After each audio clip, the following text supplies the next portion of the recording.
Yeah, we'll be all over that place. And we're going to enforce the law. So I think people should not be coming to the Super Bowl unless they're law abiding Americans who love this country.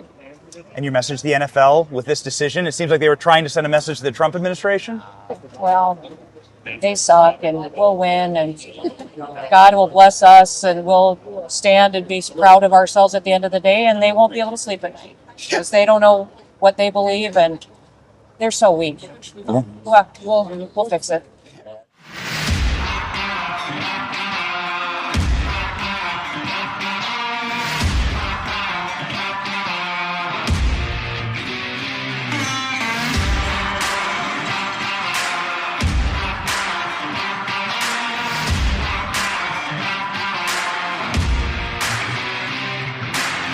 This episode with Kristi Noem being interviewed by Benny I'm Not Gay Johnson about the choice of Bad Bunny for the halftime show at the Super Bowl. And as Kristi Noem said, they suck, we'll make it all right. We're going to get back to the Super Bowl and we're going to get back to Bad Bunny. But today's show is the Bunny Bowl. It's a odd conjunction with the beginning of the Olympics. Neil, were you watching any of the opening ceremonies?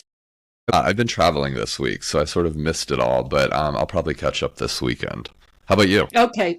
Well, the opening ceremonies were today, and they're in Milan, so everything is beautiful, beautiful, beautiful, and it's sort of like updated 19th century Europe, like they have all of these people in Napoleonic uniforms, but then supermodels come in wearing the colors of the Italian flag, and so on. It's a beautiful display that Milan is putting on.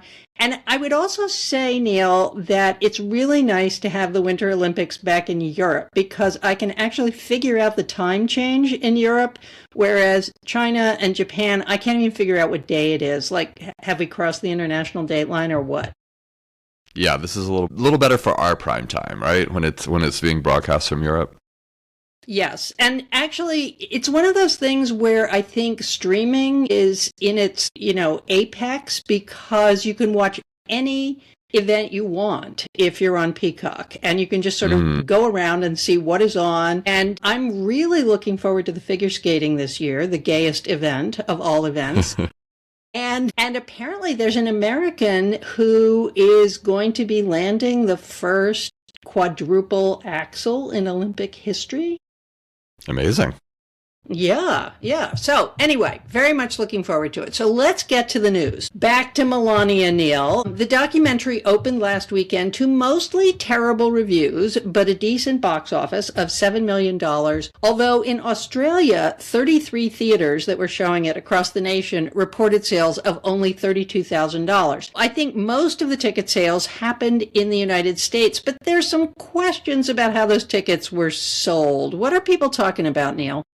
Yeah, I mean, I think there's lots of reports of like bulk sales, private screenings happening. Other reports are showing that blocks of seats supposedly sold that were not then actually filled by people in them. Yeah.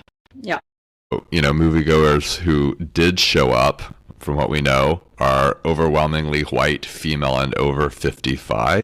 It was interesting because when I heard $7 million, to me, that didn't seem like a lot of money, although it was enough to make it third for the week in terms of box office tickets. It is, when you think about it, a documentary. Apparently, it's the best opening for a documentary in 14 years. Now, I think that requires us to concede this as a documentary and not like propaganda schlock, But, I mean, I think it's being designated a documentary. Documentaries obviously usually don't make a ton of money. To me, the bigger question is not, how much money did it make the opening week, but how much money is it going to make? I can't imagine anyone going to see it this week, for example, right? Like, isn't this just going to go down to nothing?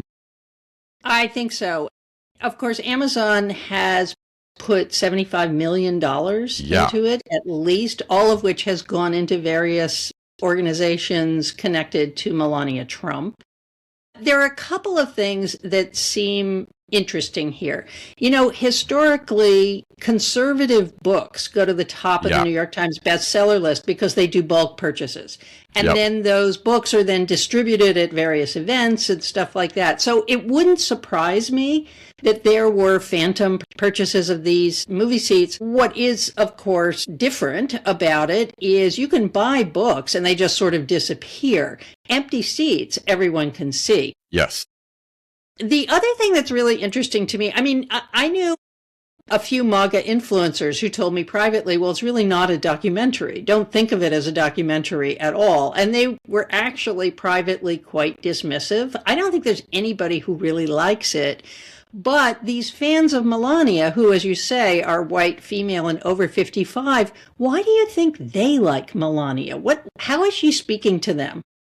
Well, she's beautiful. I think she is white. She's a white, beautiful woman. And I think that there's a bit of a fantasy there, a fantasy that's sort of disconnected from politics, but obviously is political. I think it's a way of maybe maintaining some sort of reasonable sense that there's a good reason to support Trump because, isn't she beautiful and isn't that lovely? I don't know. I mean, we talked about this a little bit last week.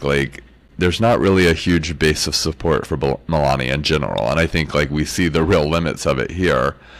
I do think, though, I was seeing this today online where people are sort of, using the low box office results here as proof of how public support for Trump is just plummeting. I don't think that's a good argument and this really concerned me in the 2024 election when, lots of folks were pointing to the rallies and saying, look at all those empty seats. No one's turning up for rallies. This means something. And in fact, it didn't mean anything at all. Or it meant something about, how much people wanted to go out and see him. But that didn't translate to the political choice millions of Americans would make when they face the binary, selection between two individuals. And so I just really worry. I mean, if this movie had done $100 million this past week, I think we could say something about what that meant. I don't think it doing $7 million means we can say a lot about what that means for Trump and his base of support when it comes to him actually being on the ticket.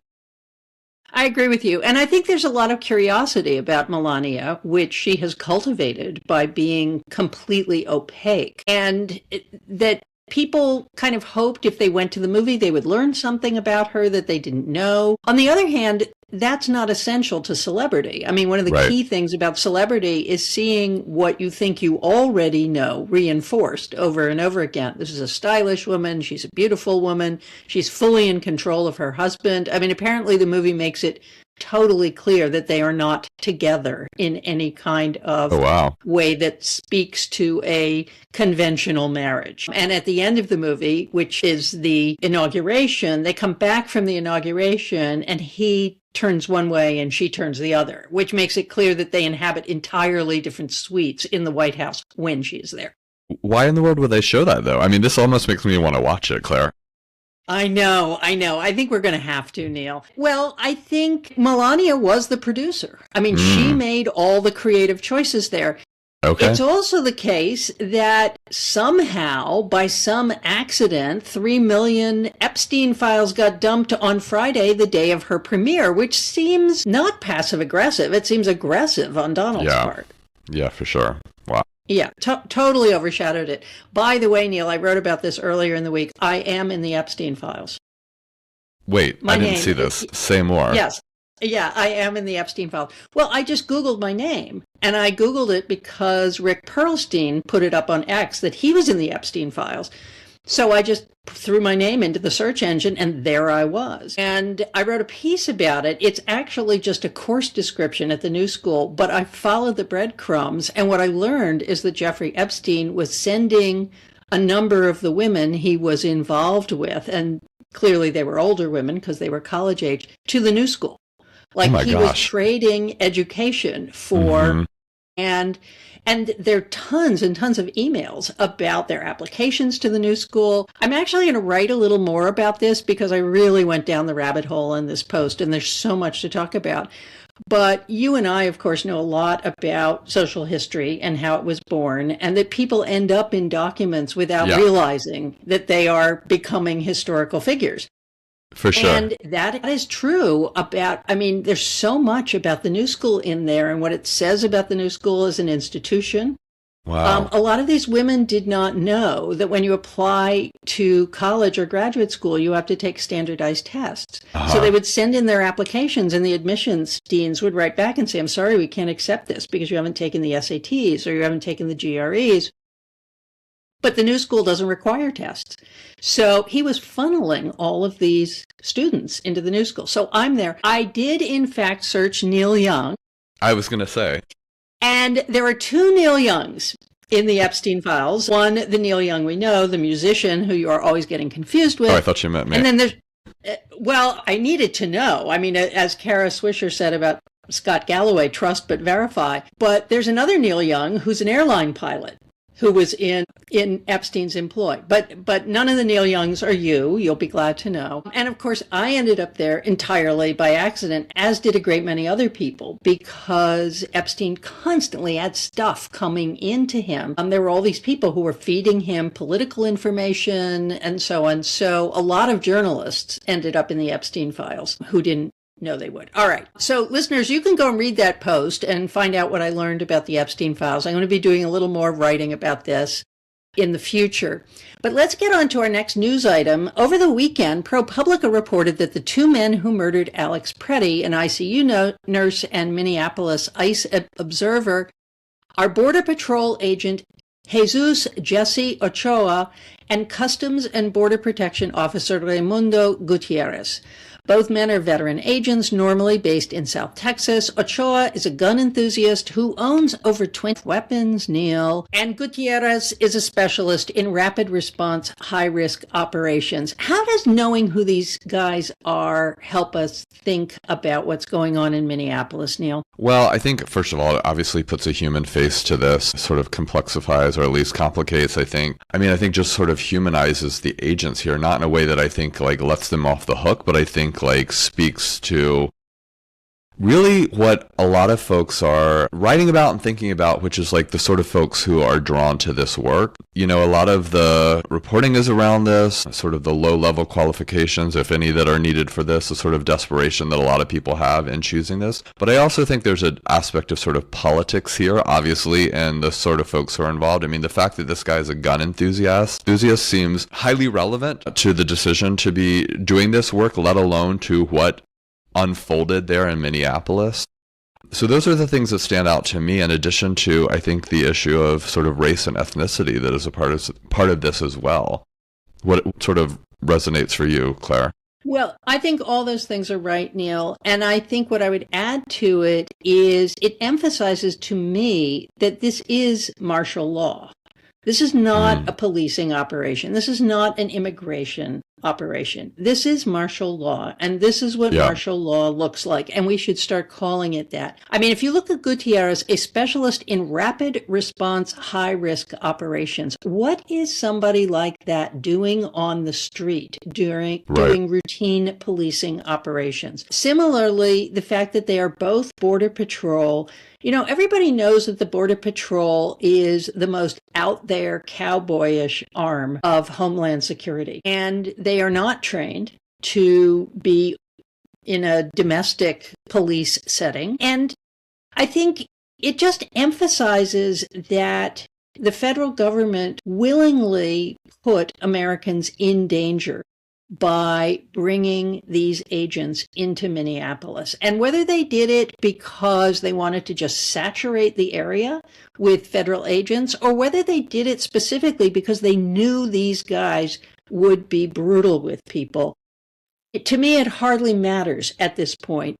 It's profoundly inappropriate, but it was a choice. And it was a choice that had consequences that anybody could have predicted. So, all right, let's go on to the next news item. On Monday, following the raid on the Fulton County, Georgia Elections Office, President Donald Trump told reporters that Republicans should move to nationalize elections in at least 15 states. The presser is part of an ongoing attempt by Donald Trump to revive 2020 election conspiracy theories prior to this year's midterms, but it's also caused a lot of trouble, even in his own party, right, Neil? Yeah, I mean, I think there's, some Republicans who don't like this at all, right? They're not happy with what they see here. It's important to remember that even in Georgia, there were Republicans who stood up to Trump back when he was asking in 2020 for, different results to be brought about. So there's sort of a history there of Republican objection along these lines when it comes to the election results in Georgia and just sort of Trump's general position here. And I think, what does it even mean to nationalize an election in only 15 states? Right. I mean, that's not really a nationalization as much as it is which in itself would be deeply troubling. But the fact that it's really a takeover of 15 states and that those 15 states are all blue states, obviously just reveals what we all know about what's at work here.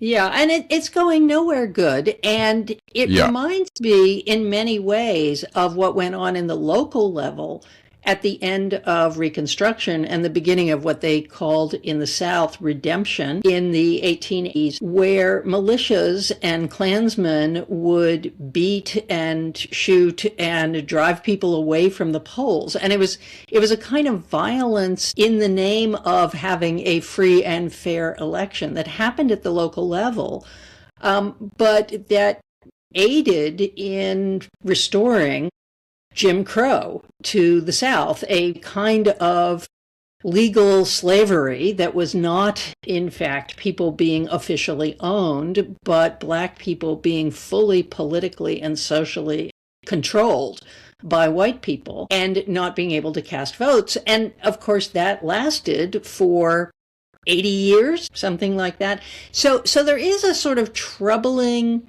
piece of this where what Trump is basically saying is that something like this could come from the federal government. Now, I don't think we read anything that really speaks to this question, but Neil, why do you think Republicans are pushing back? I mean, we know that the governor, as you said, the governor of Georgia did, the Secretary of State in Georgia did, other election officials in other states did, but there are Republican senators who are really troubled by this. Why do you think that is? Well, I think there's hopefully a couple of Republicans left who still believe in sort of conservative principles, including, the distribution of power and see this as an affront to that. I also wonder if some of them really worry about the backlash for them in the places where they serve. Right. I mean, those are the two things that jump out to me, and just the potential future abuse of this by someone else. But what else am I missing there? Well, I guess there are a couple things. I don't think you're really missing anything, but because we're just sort of spitballing here. One thing it reminds me of is what everybody says about Trump, which is what he is accusing other people of doing is what he's doing. So he's kind of telegraphing, what he's going to do when he accuses other people of doing it and pushes to see how far it can really go. So I think that's one piece of it. And I think it is troubling. It is, of course, unconstitutional. The states run elections. And while the federal government has had an interest in elections, that interest has usually been conveyed by the Supreme Court. And of course, one of the things the Republicans have done successfully is to basically end state supervision of federal elections in the states. And by state supervision, I mean actually federal supervision. The Voting Rights Act was not renewed. So I think there are Republicans who thought, as you're saying, that they were building a conservative set of principles around which elections would be held in the future. And this is not conservative. I'm not altogether sure what it is, fascist, authoritarian, whatever it is, but it is not conservative. The second thing I really wonder, in the spirit of spitballing, is this Stephen Miller? Because it's very hard for me to believe that Trump would really think of all this by himself. What do you think? Yeah. Yeah, I mean, I don't think he's like up at night, like looking at election maps and consulting the law and finding out where the loopholes are and where the sort of strategic openings are. Yeah, I mean, I personally assume really almost everything that comes out that has this sort of organized attack to it has to be coming from someone like Miller or the like. I mean, I think, and we're literally waking up this morning to, I think, Trump having tweeted out 66 tweets last night, which include this incredibly racist video of the Obamas. So I think that like anything that doesn't exist in the realm of like social media for me is like the work of other people, and Stephen Miller's probably the chief candidate for those sorts of things. Yeah, sometimes I even think the social media is other people. I have this vision of all of these sort of 20-something white boys sitting around in a room, snorting Adderall and tweeting out memes. The disgusting video of the Obamas, which has been roundly condemned by so many people, Republicans and Democrats. I mean, it's really ugly. And listeners, if you haven't seen it, you don't want to see it. But what it does is it depicts them as monkeys, which is possibly one of the oldest racist tropes in the book and the grossest. It's very hard for me to believe that Trump found that and said, oh, this is cool. I'll tweet it out. I think he's got a lot of young white men. I mean, we saw this with the young Republicans and their group chat, which was highly racist, anti-Semitic, and misogynistic. I think there are a lot of these people floating around the West Wing doing this kind of work.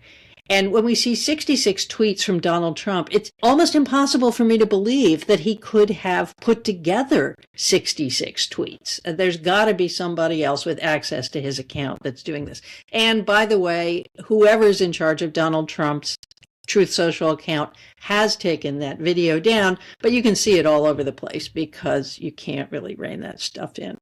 After the White House defended it. Right. I mean, it's just horrifying. And, all right, well, let's talk about the other people Donald Trump loves to hate. It looks like former President Bill Clinton and former Secretary of State Hillary Clinton will, in fact, testify before Representative Jim Comer's Oversight Committee. 9 Democrats crossed the aisle to hold them in contempt, and the motion was on its way to the full House when the Clintons reversed their decision. They capitulated completely. And it is also worth noting that Comer halted all investigations into Donald Trump that were underway in the last Congress and has completely dedicated himself to pursuing prominent Democrats. Now, the Clintons theoretically could have gone to jail. I mean, they really could have locked her up on this one. I don't think they would have succeeded, but why do you think the Clintons capitulated, Neil? Well, I think, to avoid having to deal with that probably is part of this. Also, I mean, they've agreed to testify, but they could go before the committee and just answer every question by saying my lawyers had advised me not to answer this question, can't they? I mean, can't they just sort of like do that? And so maybe that's part of it. I also think that like there's a good reason that they have no concerns about this. And so they'll go to testify and come out, looking fine. I think this obviously had to have been something that they consulted their lawyers in order to do. So they're not doing this without real good legal advice of why this is okay for them to do so. But, just the bald politics of this are so glaringly obvious with the way that Comer has, admittedly only used this to pursue Democrats. I don't imagine that the Clintons would use this as a moment to like make that point, but I think the commentariat will probably use that opportunity to point this out. Yeah, I think you're right. And of course, this is all about the Epstein case. Whatever's in there about Bill Clinton is out. And it's very hard for me to believe, given that there actually are indications in the files that have been released that Trump, in fact, may have had sex with underage women. Now, we don't know whether that's true. And part of what's weird about the Epstein files is there are a lot of documents in there that Epstein wrote to himself Yeah. So they were sort of drafts of letters he was going to send to someone. So Right. there's a draft of an email to Bill Gates, or he's basically blackmailing Bill Gates and saying, if you don't do what I want, it would be really too bad if your wife learned about the antibiotics that I got for you after you slept with that Russian prostitute. And so there's a lot of stuff like that. But the Clinton stuff seems relatively anodyne, and Hillary Clinton has nothing to do with Jeffrey Epstein, as far as I can tell. Right. Yeah, exactly. Can I ask about this whole Bill Gates email? Because it's gotten a ton of attention this week. The thing that am I missing something really obvious here? But why would Bill Gates need someone else to procure antibiotics for him? Couldn't he just go to his doctor and get that all cleaned up? You would think. The only thing I can think of is there is a feature of that email which is truly vile, which is that Gates might have given whatever disease he contracted to Melinda, and there was some question of how to get her antibiotics without her knowing, kind of thing. Yeah. Which seems like high school boys having that conversation. I mean, it's not just that it's vile, it's puerile and stupid. I think the other thing about Bill Gates that makes no real sense to me is why he wanted to be around Epstein at all. I mean, Bill Gates was smart, he was successful, he could have been friends with anybody in the world. Why Epstein? And I think this is the kind of thing that journalists and historians are going to be working on over the next few years as they make their way through these 3 million documents. Why was this man at the center of the action all the time? Yeah, I mean, the thing that I sort of read or heard this week that sort of helped me to make a little more sense of that was that it wasn't so much that these folks wanted to be near Epstein, or that Epstein was the person that they were attracted to. It was that Epstein created a world in which all these elite, influential people were connected. And so he was sort of the center of a huge web of elite, powerful people. And he was merely the connector of them. And so that's what they were drawn to, was sort of the web of influence that they got to be a part of. And he just happened to be in the midst. That said, I'm sure a lot of people wanted to be near him because of exactly the things he was up to. So, but separating that out, I think is going to be a real challenge, and will require full documentation, all the documents to be released. Yeah, I think Epstein was moving a lot of money around all the time, and I'm really surprised that a forensic journalist has not really dug into these documents with AI to figure this out a little better. I was looking at a schedule for February and March, I think it was 2013. And the reason I got into it, and these are very weird for historians, Neil, because when we're in archives, everything is in order.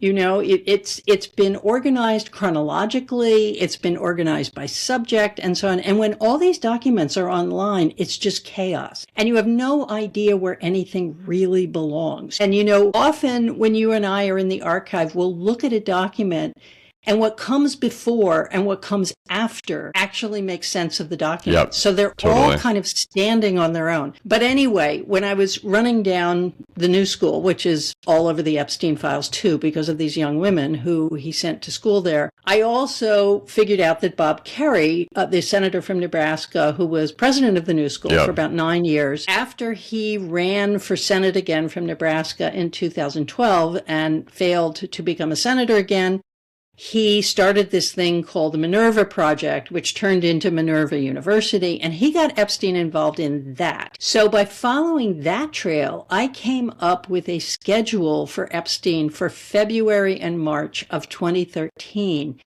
And he's in a different city practically every day. And different cities that are hours or days of travel apart. So he will go to Paris and have lunch with Woody Allen and Sun Yi, and then he'll fly back to New York and have a dinner party, and then he'll fly to St. Petersburg, Russia. There are at least 6 flights in 2 months to St. Petersburg, Russia. Sometimes on Aeroflot, sometimes on his own plane. And, I have to say, it seems obvious to me that he was laundering money for Russian oligarchs, that was one of the ways, because the amount of money he's spending, Neil, is just phenomenal. I mean, these planes cost about $10,000 an hour to run. Yeah, at least. And he's renting apartments all over the city for these women who he's having sex with. And he's got a townhouse, and he's got the island, and he's got Palm Beach. Although actually, after he gets out of jail in 2012, I don't think he ever really goes back to Florida again. And what's really interesting is all of this running around with Bill Gates and all of these sort of cultural figures and so on. Most of that is post-conviction. I mean, people talk about, like, why didn't people ask? Why didn't people didn't look into it? Why didn't they know? It's all post-conviction. Pre-conviction, he's really pretty much a Florida guy. He's doing business in New York, but he's not really socializing in New York. It's not until after he gets out of jail that he makes New York the center of his life. So we'll have more about Epstein down the line, because we're not going to let this go away. We're not going to let Donald get away with just brushing this under the rug with a Melania documentary or two. But let's get to the Super Bowl, Neil. And one of the reasons I want to talk about the Super Bowl is, of course, it's this weekend. It's Sunday. It's the Seattle Seahawks playing the revived New England Patriots, that used to be kind of a dynasty, and then they fell into disrepair. But the Super Bowl is more than just a sporting event. And that's really what we're going to be talking about today. What are the origins of the Super Bowl, Neil? Well, it's almost 60 years old. It'll be, I think if I'm doing the math correctly, next year it'll be the 60th anniversary. First one was played January 15th, 1967. Wasn't really that big of a deal. 61,000 people attended the game. It wasn't sold out. That game was between the Green Bay Packers and the Kansas City Chiefs. It was held actually at the LA Coliseum. The Packers won 35-10. It was broadcast on two networks, CBS and NBC. And the audience had 50 million. So clearly from a television standpoint, from the start, although that was a very different sort of viewing era, right? You're talking about three networks that people, I mean, the numbers used to look way different when there was not much people could choose from to watch. But 50 million people watched that first Super Bowl. And I think that really, we can think about this in the sort of as a part of sports history, but it seems really just as important to talk about it as fundamental to television history. Yeah, I agree with you. And it really makes sense. I mean, 50 million people in 1967 was just phenomenal. I think it was the biggest event ever. And it's also interesting because football really changes in the 1960s to sort of become more the sport we recognize today. Before 1960, which is when the American Football League was founded by a bunch of guys who wanted to have football teams, but they couldn't get an NFL franchise. Before 1960, it's really shocking how little these players were paid. I mean, there were a lot of people like linemen who made $500 a game, and they would work construction in the off season. I mean, if you see these guys being featured, it's really astonishing how little they were valued compared to the enormous salaries that football players make today. But in 1966, the AFL and the NFL merged. And today, of course, it's the AFC and the NFC, and the whole thing is national football. But I think the television audience thing is a very big deal.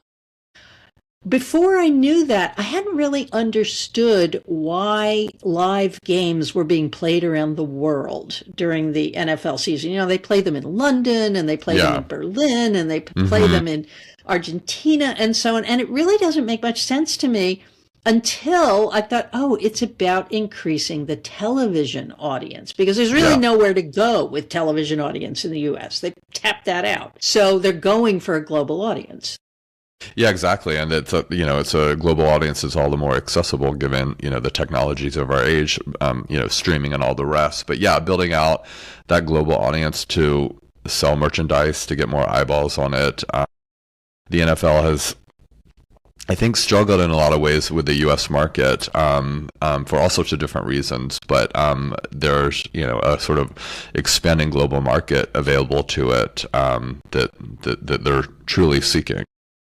Yeah, and I think part of it, Neil, and I'm just guessing here, but fewer and fewer parents are allowing their children to play football. And of course, it's boys primarily. Flag football is something the NFL is cultivating now. And I actually think probably not in our lifetime, but in 30 or 40 years, it will be nothing but flag football. I mean, that's clearly the replacement because the damage to brains from football is proven. It's science now. And so lots and lots of parents, are feeding their kids into soccer and basketball and tennis and baseball and other sports that don't, make them crazy by the time they're in their 30s. So I think that may be part of what's limiting the audience. But also, if we look at the Super Bowl, partly it's sort of the anchor for a range of other traditions that have grown up around it that sort of make it this American holiday, right? Yeah, I mean, the Super Bowl party is a huge one, right? Where you get with your friends or your office mates or, growing up in my church, we used to have a Super Bowl party every year where like the whole church would watch it in our gym on a big screen and like there'd be, a potluck dinner and all the rest. And I'm trying to remember, I mean, it must have, the halftime show must have been really sort of, bland back in the 80s and the 90s for it to have been, something that the church was willing to watch, or maybe we just turned it off. I don't know, but that'll tie into another segment that we'll talk about in this episode. But, also the halftime show itself is something that is a huge event that I think we could incorporate in the conversation right now. And then the commercials. I mean, this is incredibly expensive. I think the commercials are now up to $8 million for 30-second ads. It's this is the place where obviously so many eyeballs are on it. And so it's a rare opportunity, especially in our hyper disconnected media age, when you have so many viewers and one audience for it's a showcase for companies and products to sell their wares. And so advertising agencies have, made this the moment in which the best commercial they put together is put out on this evening. And certainly the thing that, they want folks talking about around the water cooler the next morning, if folks still do that. Right, if they're even at the office. Well, yeah. I think one of the things that's really interesting is that there are ads that are basically very short films that you'll never see again. Yeah. I mean, a lot of them never get broadcast again because they're a minute long or a minute and a half long. I remember back in the 1980s, the early 1980s, I actually worked for an advertising agency. And one of the things that the Super Bowl meant to the agency is it was this opportunity to show prospective clients what you could do. And so it was a kind of showcase, a way of trolling for business, showing your creativity. You remember that ad for Apple computers, I think it was, with the hammer thrower? Yes. The woman who comes running in and she throws the hammer at Big Brother and it shatters. I mean, that was a major cultural event at the time. People are just astonished by that. I've shown that in class. I actually used that for a writing assignment when I taught at Princeton. Wow. I'm trying to think what exactly we did with it. But yes, I mean, that was an incredibly famous commercial in the history of advertising. I mean, I do think that the obviously the age of the internet makes this different, right? Because now the commercial doesn't just run the evening of, you can watch it forever on the internet, and you can maybe watch it in extended form on the internet, right? And before the internet, the goal was that the morning shows would then run it again, right? Your ad was big enough that like Good Morning America would show it again. Now, obviously, the internet allows it to live for much longer. So it'll be interesting to see. And it's like, I think in a way you can look at the commercials and sort of the tone and temper of them to take the temperature of the country in any given moment. Don't you think, Claire? It'll be interesting to see what it conveys this year. Yeah, no, I absolutely do. And of course, last year there were 127.7 million people watching the Super Bowl. So that's an awful lot of eyeballs. And it's the biggest television audience of the year. It's predominantly North American. So you're really, by actually putting your stuff out there, you get a lot of good information in the next week about who your prospective customers are. Do your sales go up? Do you get more calls? Do you get more clicks? This Sunday, of course, we're going to see an advertisement for Trump accounts. I would tune in just for that, Neil. Oh gosh. Yeah, I mean, it'll certainly be a rich text to analyze. Honestly, I had trouble getting through the article about Trump accounts because it's so, and I'm actually curious what you think about this. I know that's not really what the episode is about, but what does it, like, can you give me a real quick Claire Potter read of the Trump accounts? Well, I think it is a theft of the Cory Booker idea of baby bonds. And actually, they're doing this in the state of Connecticut. They passed legislation in Connecticut in which children get a chunk of money at birth that is reserved for them. On the one hand, it fits with the celebration of capitalism that has been so intense with MAGA. And, you know, it's real. If you put $1,000 in the bank when you're 1 day old and you let it sit there until you're 65, you'll probably have $250,000. On the other hand, I think it is a way of trying to shut down Social Security. And I also think a lot of that money is going to go astray. I don't think it's going to stay in the bank for people's retirement because people have trouble keeping their money, saving their money, and making it through fallow and difficult periods of unemployment and so on. Anyway, it doesn't fix anything about the economy, and it doesn't fix anything about retirement to give people money like that. I think the other thing that I think is really quite peculiar is it's being promoted by Republicans who don't believe in giving people money. And yet they're saying, you know, they're willing to spend what is effectively billions of dollars giving money to babies who have no way of really caring for it, who are subject to the whims of adults. So I think it'll be interesting to see what the advertisement actually says about it, because I think it's another Trump fantasy about individualism and how we don't really need the state. That's what jumped out to me in the article we read about it was being described by Trump folks as free money, and that just jumped out to me so much because I thought, well, goodness, every time you hear a Democrat describe, you know, free education, free healthcare, you know, it's like the knee-jerk Republican punch back to say nothing is free, nothing is free, and to have them now calling money free, I mean, is really wild. But I also agree that it feels like it's probably also some sort of scam in addition to a real assault on Social Security. We'll see. Yeah, and you know, I don't really like seeing money being separated from citizenship. I mean, one of the things that's really good about Social Security and Medicare is you pay into it for your whole life. And what you pay into Social Security has a great deal to do with what you get out of it. And it is that act of citizenship, paying for the people who have preceded you, that then entitles you to be part of the system when you're ready to join it. So I think actually separating government money from any kind of obligation to be a good citizen or to give back to the community, maybe this makes me more conservative than I think I am, but I think it's really sketchy. Super sketchy.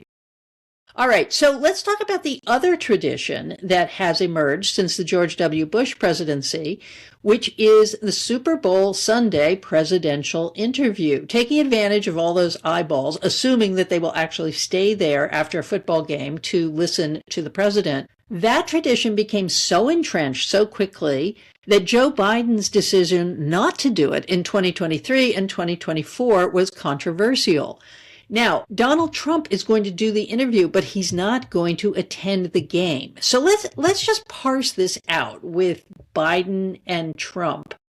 What does it mean when these guys don't attend the game or don't do the interview or don't attach their presidency to the Super Bowl in some way? Well, it seems like a real missed moment, right? Because again, if so many Americans are viewing it, it seems like an opportunity that's like really rare these days. Again, in our very atomized sort of existence, that you would have sort of so many eyeballs on you and an opportunity to deliver a message to such a huge portion of Americans. So Biden not doing it, and then Trump taking the opportunity of it. I mean, I think, of course, Trump is never going to miss an opportunity like this. It doesn't surprise me that he's not attending the game this year. I think probably in part because it's in San Francisco, and maybe also because the teams that are playing in it, although the Patriots feel pretty MAGA, at least from the management and the player standpoint. Bob Kraft is a good friend of his. Yeah. But anyway, I mean, that's what sort of occurs to me with the sort of presidential interview and also what it means to be there or not to be there.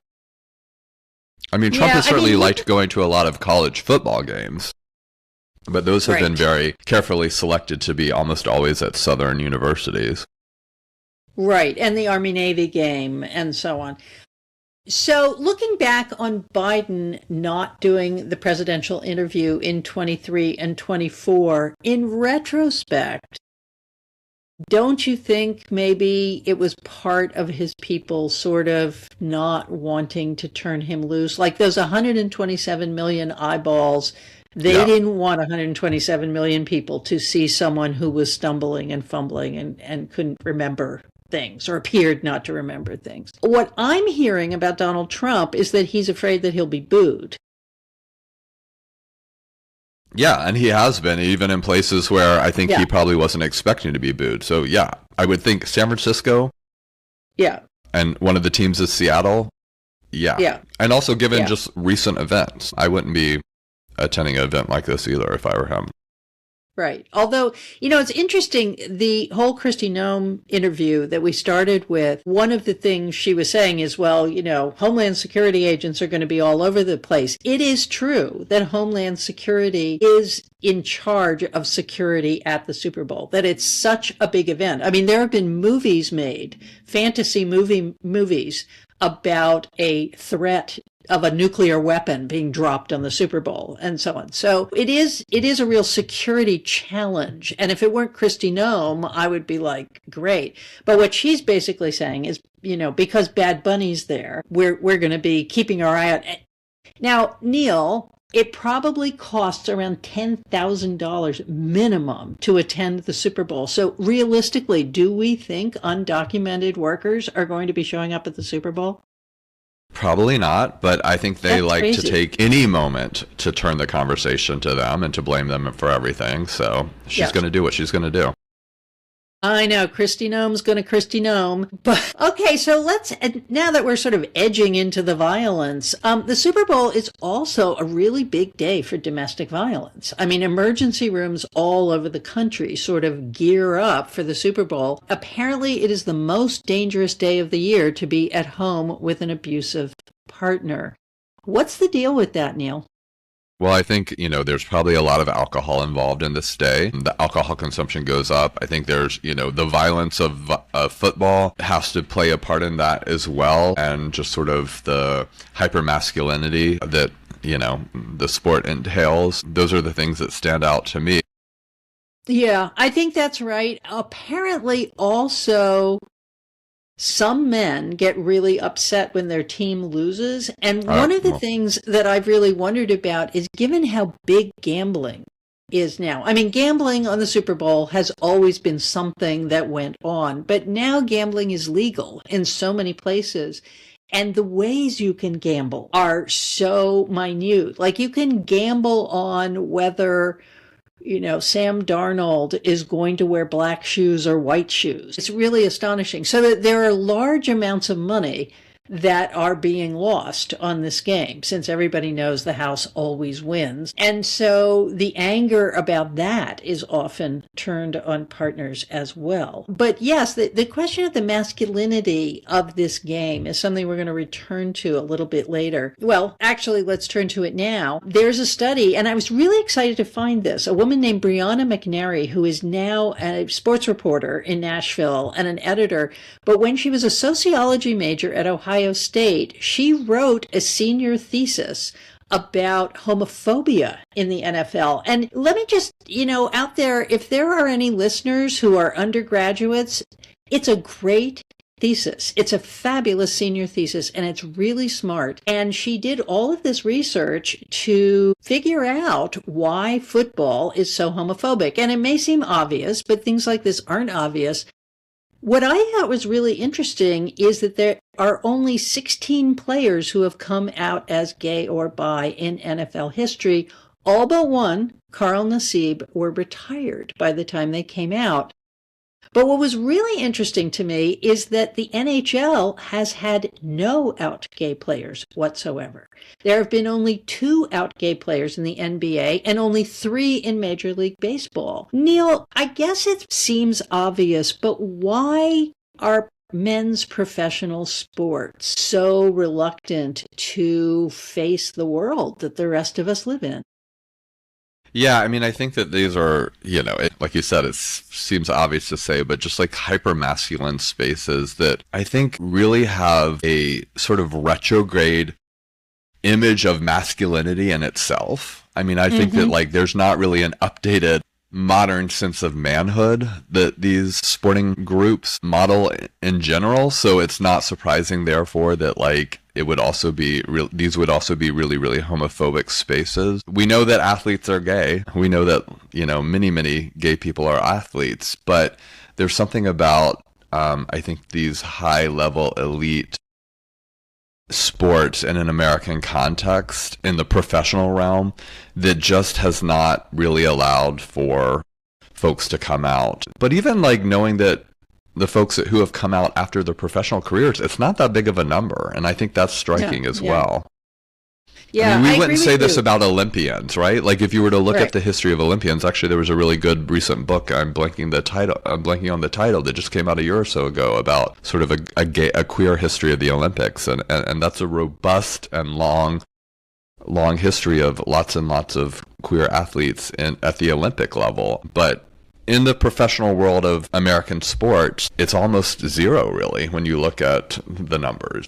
Yeah, and of course the athletic associations and leagues themselves have been complicit in this because of marketing and a variety of impulses to framing sports as kind of all American, and the ways in which Americanness and being queer are still kind of separated. And I think, and when we get to Bad Bunny, we can talk about this a little bit more, but I think that's part of the response to Bad Bunny not being quote unquote all American is he's a very gender fluid guy. He's involved with a woman, but he has said, I could be involved with a man at some point in my life. And he appears in pink dresses and high heels and, all kinds of things. So I think the idea that that's not really American, that being American means being gender binary in some very traditional ways. Yeah, I think that's really important. I mean, I think especially in baseball and, all the associations of like, it being the American pastime and all-Americanness, and the ways that we've talked, over and over on this show about how throughout, especially the last 100 years, queer folks were marked as outsiders of the American nation, and often so, legally. I think that's really relevant here in terms of, and you think about other symbols and expressions of Americanism that'll happen in sports, but especially at an event like the Super Bowl, right? Like a military flyover, usually military, presenting the flags, the color guard, and all the sort of associations between sort of nation and sport that happen in the professional realm. I think that's, very, very relevant to this conversation. Well, and I also think in a sport like football, and I think this would also be true of ice hockey, because there is so much physical violence that is intrinsic to the sport, the kinds of bullying that go on routinely in homophobic spaces have real consequences for people's careers. I remember some years back, there was a football player who played for the Dolphins who kind of had a nervous breakdown and quit, went home.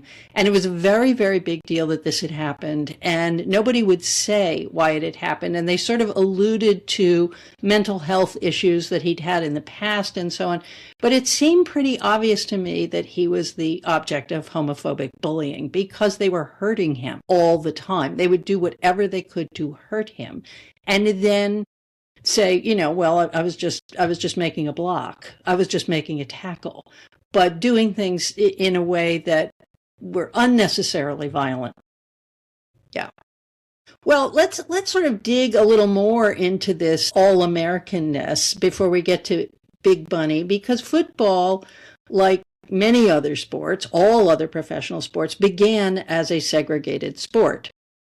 What's interesting is that today, 70% of football players are Black, not like Black Hispanic, African American Black.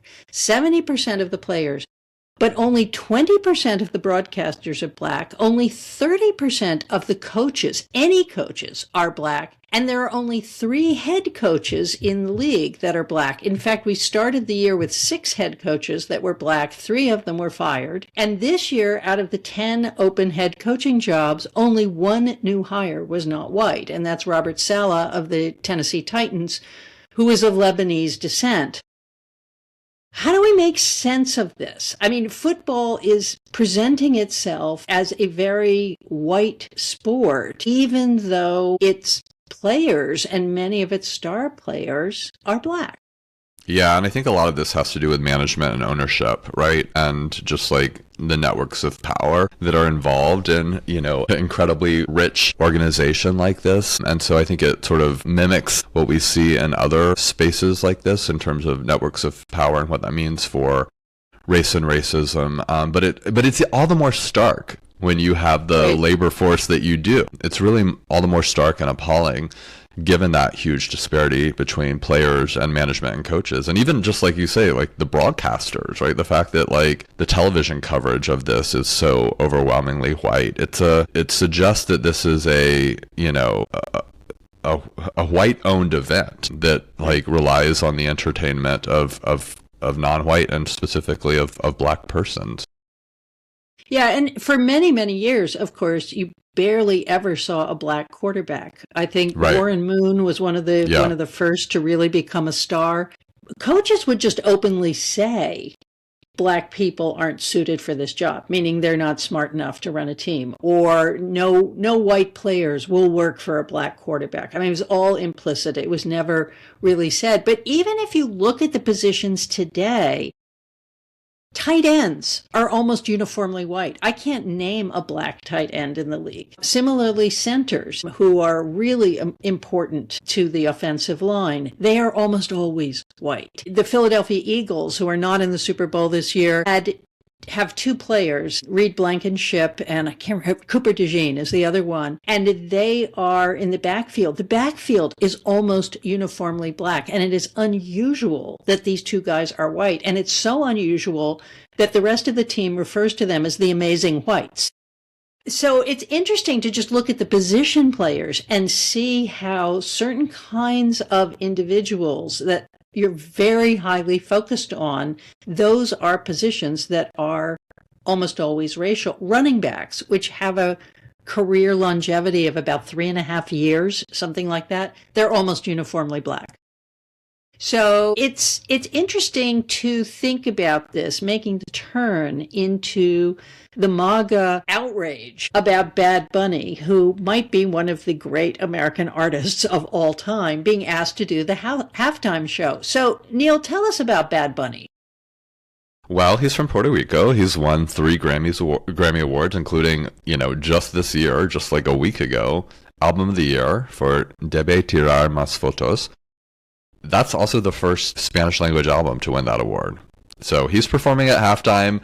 It's been hugely controversial. It's going to be the first time that the concert will be entirely in Spanish. And I think there's lots of reasons why this is become a controversy this year, although I think a lot of them have to do with just like the outrage culture we live in and the way that the right like loves to stoke these sorts of flames. But I think so much of the conversation that we've had so far about football and like representation and, you know, the meaning of the Super Bowl sort of really help us understand this particular moment around Bad Bunny and sort of how things are colliding here. Yeah, and you know, I took a look at it, and there are very few Puerto Rican players in the NFL. There's only 9 of them. There are more Samoans in the NFL than there are Puerto Ricans. And of course, that has a great deal to do with Samoan communities in California, and Southern California is a big area for football and Yep. so on and so forth. But I think that's remarkable. What's also interesting is the initial pushback from the right about Bad Bunny. People were saying, you know, well, this is an American game. It should be an American who's giving the halftime show. And they seemed not to really get it that Puerto Rico is in the United States. Yeah, I mean, there's a whole long history there that we could go into, but yes, this is, you know, it's just, it's sort of wild that misconception persists so deeply. But yeah, he's not coded as American for so many Americans, clearly. Right. And of course, speaking English, that's a big thing on the right. You know, you're here in America. Why can't you speak English? On the other hand, Bad Bunny had the top streaming numbers on Spotify for the entire world. You know, most of the world doesn't speak Spanish. Actually, a big chunk of the world does speak Spanish. Nevertheless, he's really, really popular well beyond Spanish-speaking communities. And if you listen to the music, you can tell why. But it's also coming at this moment, and you know, all the things we've said about the NFL up until now, that it's racist, that it's homophobic, and so on. Why do we think the NFL decided to make this move in Donald Trump's America? Well, I think, yeah, I mean, why now? But I think, you know, as we were speaking of earlier, like the NFL is a corporation that is thinking about its market share and how it grows its audience. And, you know, we touched on how it's really has a sort of global mindset for its growth. So if it is the case that, you know, this guy is the biggest selling artist globally and you're trying to reach that, you're actually trying to like un-Americanize the NFL.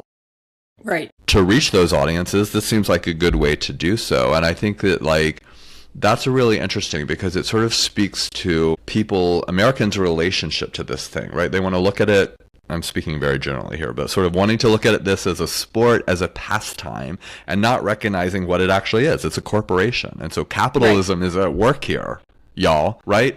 And so that sort of tension is really interesting as sort of this nostalgia persists or this desire to like impose it with nostalgia, and that it, you know, and this sort of desire to make it be something or mean something that it clearly isn't as it seeks to, you know, grow its market share, reach new audiences, all the rest. Yeah, and the halftime show seems like such a template for America in some ways. Do you remember years ago, I actually don't know whether you're a football fan or not, Neil. I know you watch the college game every once in a while, but do you remember when Justin Timberlake basically like took off Janet Jackson's clothes? Yes, of course. And no one was Who could forget? clear whether that he did that on purpose or whether it was a mistake. Anyway, they called it a wardrobe malfunction. Yeah. But one of the things everyone was upset about is they kept saying, you know, children were watching. Yeah. Well, I have to tell you, I totally missed Janet Jackson's nipple. I mean, it passed by so quickly. I never caught it until I went to YouTube and slowed it down. But the idea that seeing a woman's nipple was somehow the worst possible thing that could happen to a child. Again, it was just sort of a snapshot of the prurience of Americans in that moment. Yes. Well, first of all, I have to defend myself. I'm a huge college football fan and not an occasional watcher. I follow college football and college basketball very, very closely. I do not care for professional sports at all. So I really don't follow any of them. I'll like, you know, when the Dodgers were in the in the playoffs this year, I followed that whole thing. I'll, you know, probably turn on the Super Bowl this weekend, but maybe not. But yeah, I just don't like professional sports.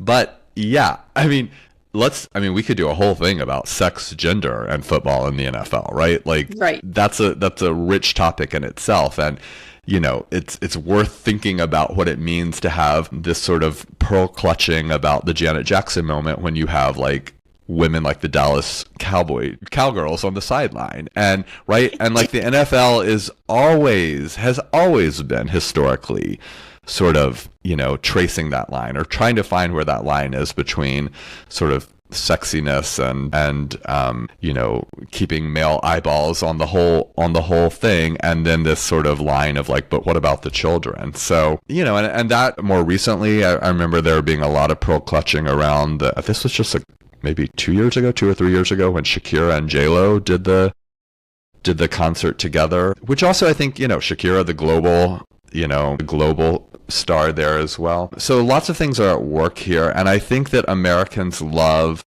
to ignore the things that are obvious, that are sort of inherent and embedded in the thing they revere, and then to treat these moments as some sort of like outlier to the whole thing. Yep. I think that's right. I also wonder if the NFL, like a lot of corporations, has kind of had it with Trump, and that they are choosing moments where they can push back without pushing back. I mean, I think it's interesting that both of the quarterbacks who will be in the Super Bowl, Sam Darnold, who is white, and poor man played in New York. I mean, there are New York quarterbacks all over the country who were just beaten into the ground in New York, who are succeeding elsewhere, and Sam is one of them. And then the defensive end, DeMarcus Lawrence, they have both come out and openly said that they are fans of Bad Bunny. It's kind of a way of saying, without saying it, that what's going on with immigration enforcement is bad. And the Trump administration knows it. Otherwise, Kristi Noem would not be being so aggressive about how terrible it is for Bad Bunny to be there. And it does give players the opportunity. 60% of NFL players approve of the league choosing Bad Bunny. And, it makes me think that Colin Kaepernick, the San Francisco Giants quarterback, who was basically blackballed for becoming part of Black Lives Matter, whether there are more players than we know who really have politics and they just have to keep it under wraps. And this is just a little opportunity to say to the players, we know what's going on in America is racist, and we're going to acknowledge it just a little bit.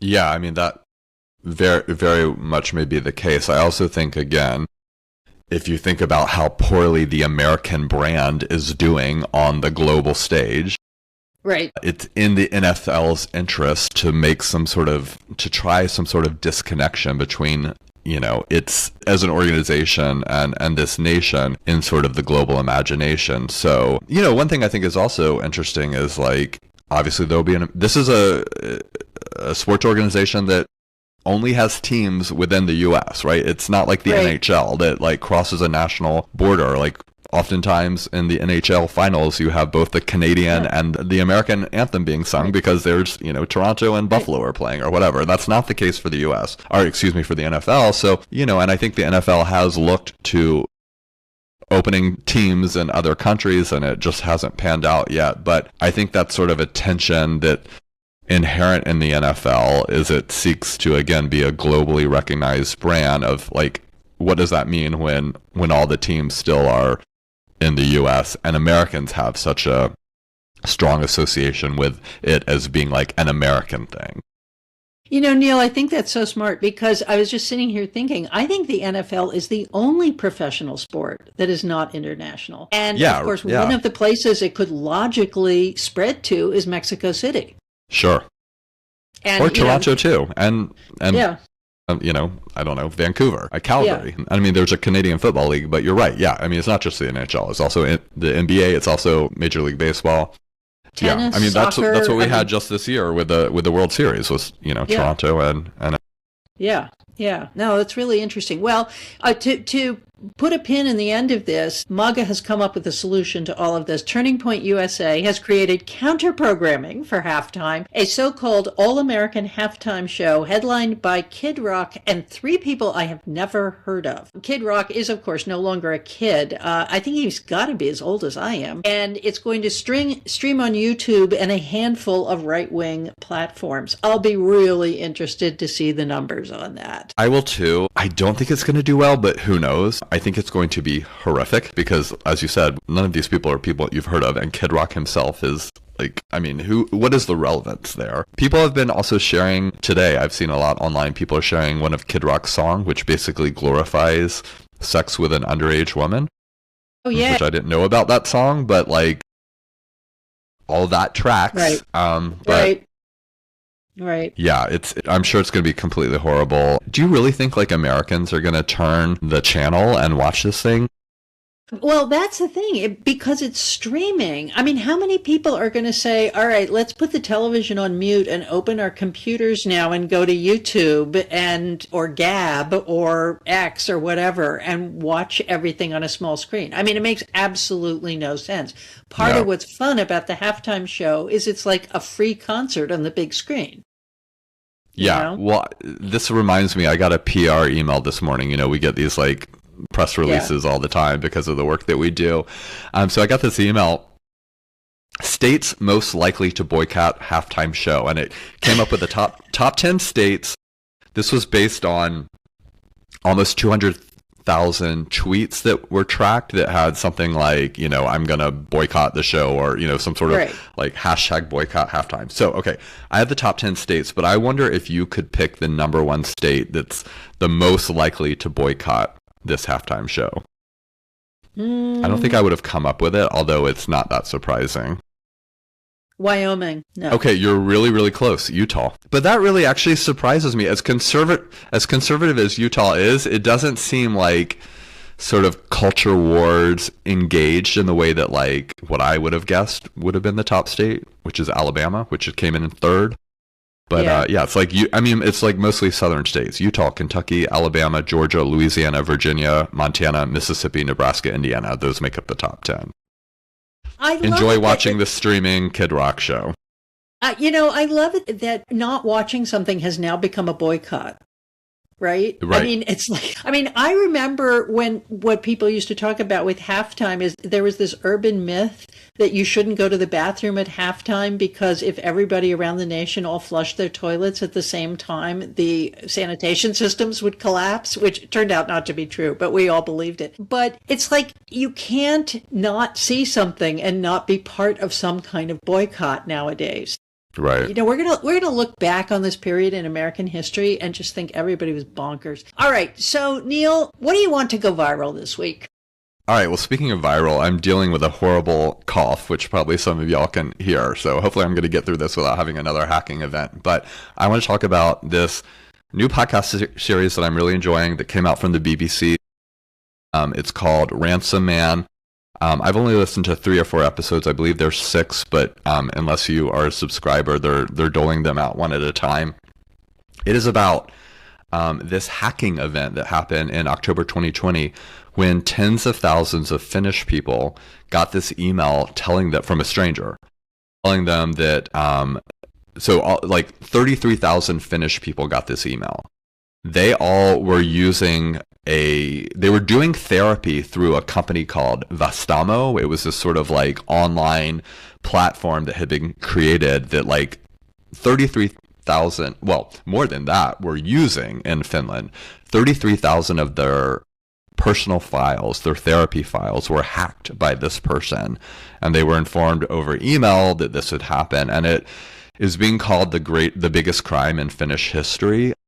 To put that in context, the 33,000 people who had their, private therapy sessions hacked, Finland is a country of only about 5.5 million people, so 33,000 people represents about half a percentage point. And so the podcast makes the point that like pretty much every Finnish person was like only 1 or 2 degrees removed from knowing someone that was on this list. And it was, everyone that, it crossed the range of people: politicians, police officers, celebrities, even children, and, lots of just average Finnish people had their records being held up as a bargaining chip. So they were, the hack and the scam involved, they were told that their files had been hacked and they had to pay this dollar amount in order for their files not to be revealed. So that's what I'll say about that. It's really fascinating.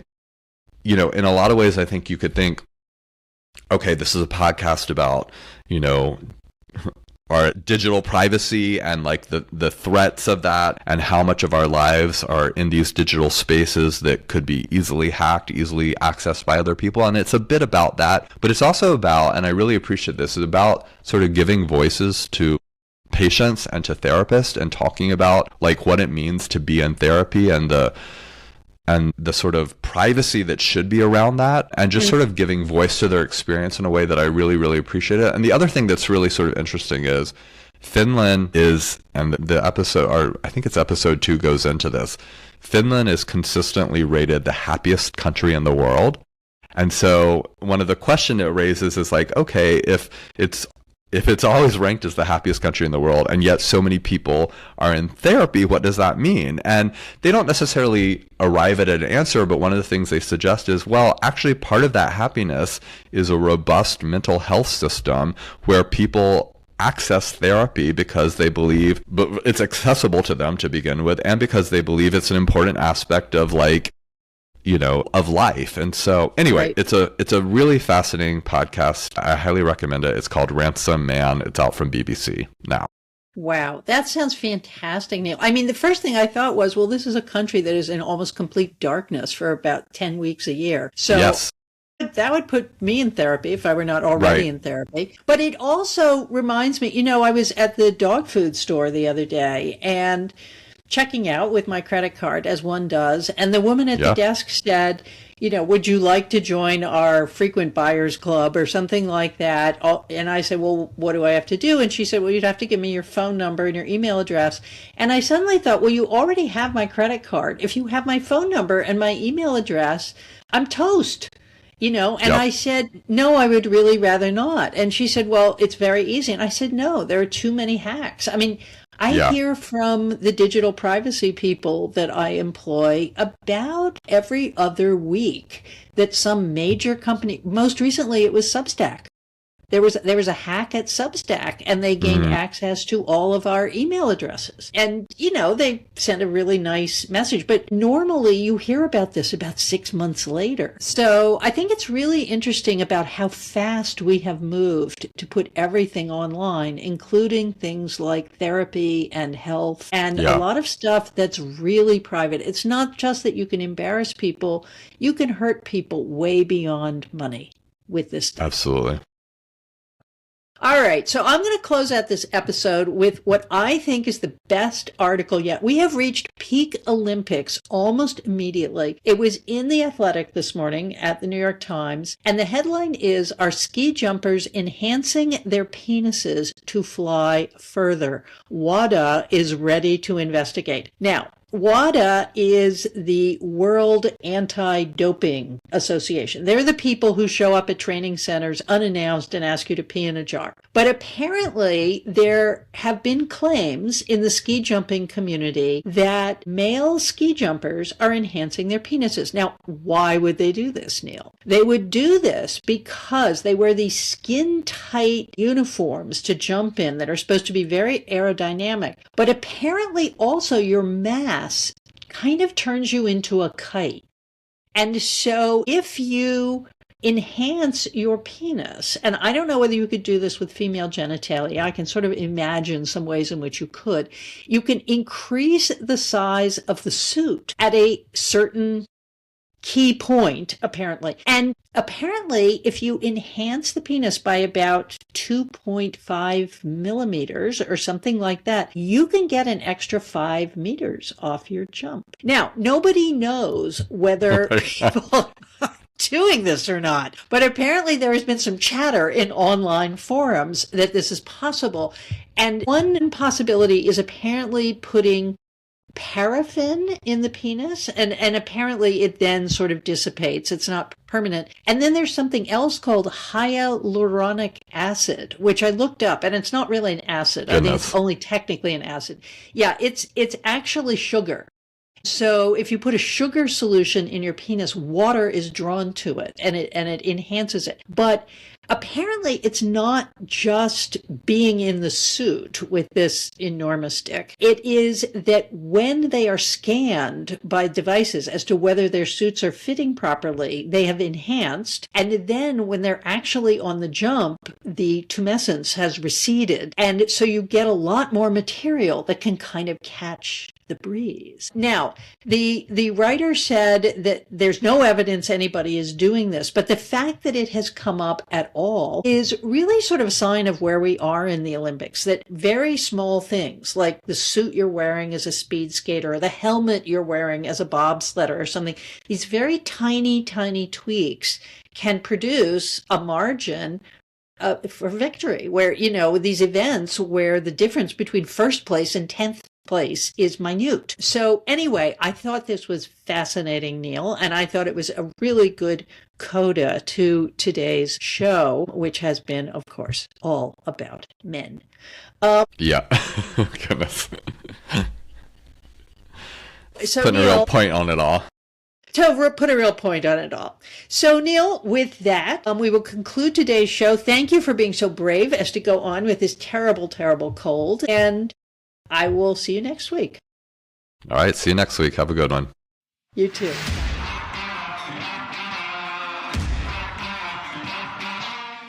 And that's it for today's show. Thanks for hanging out with us. Share this podcast with a friend who loves history, politics, and smart conversation. You can follow Neil and me on Threads, Blue Sky, X, TikTok, and Instagram.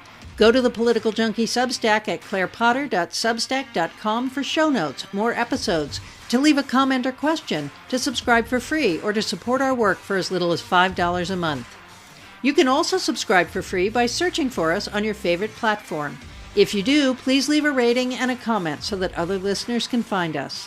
Our podcast is supported by the New School for Social Research and by paying subscribers. Political Junkie is written, recorded, edited, and produced by me, Claire Potter. Today's theme is Ride It Like You Mean It by Christy and Leo. You can find their work and all the talented artists we feature on these episodes on Soundstripe. That's all for now. See you next week.